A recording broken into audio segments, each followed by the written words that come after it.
Hi అండి. మా ఇంటి దగ్గర కుమ్మరివాడ అని కుండలు చేసేది ఉందండి. గల్లీ మొత్తం కుండలే అమ్ముతారు. అందరూ పిలుస్తున్నారు మా దగ్గర తీసుకోండి అని. నేను ఒక ఏజ్డ్ ఆమె దగ్గరికి అయితే వెళ్ళాను. ఇదిగోండి, నేనైతే చిన్న సైజు ఒక 3 కుండలు, 2 మూగుళ్ళు, ఒక పెద్దది ఇట్లా డేక్షీల్ టైప్లో ఉంది, అదైతే తీసేసుకున్నాను.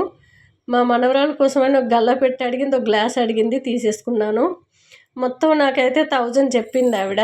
నేను ఇంకొక 100 రూపీస్ ఇచ్చి 1100 ఇచ్చి అయితే తీసుకున్నాను. ఇవన్నీ కూడా వాళ్ళు మట్టి కుండలు తయారు చేసి అన్ని బడ్డీలో కాల్చి అమ్మడము. ఆ కుండలు ఎక్కువ రోజులు వస్తాయి మనకి. ఇది తందూరి రొట్టెలు చేస్తారంట హోటల్లో. నేను అడిగితే చెప్పాడు ఆయన. ఇవి మనము 12 గంటలు అయితే వాటర్లో నానబెట్టుకుంటే సరిపోతుందండి. అవి బడ్డీలో ఆల్రెడీ కాలబెట్టి మనకు అమ్ముతారు. చాలా బాగుంటాయి ఈ కుండలు. ఇవన్నీ నేను తీసుకున్నాను. ఒకరోజు నైట్ అంతా చల్లని వాటర్లో నానబెట్టుకోవాలి, ఒకరోజు నైట్ అంతా వేడి వాటర్లో ఉంచితే సరిపోతుంది. ఆయిల్ అప్లై చేసి వంట చేసుకోవడమే.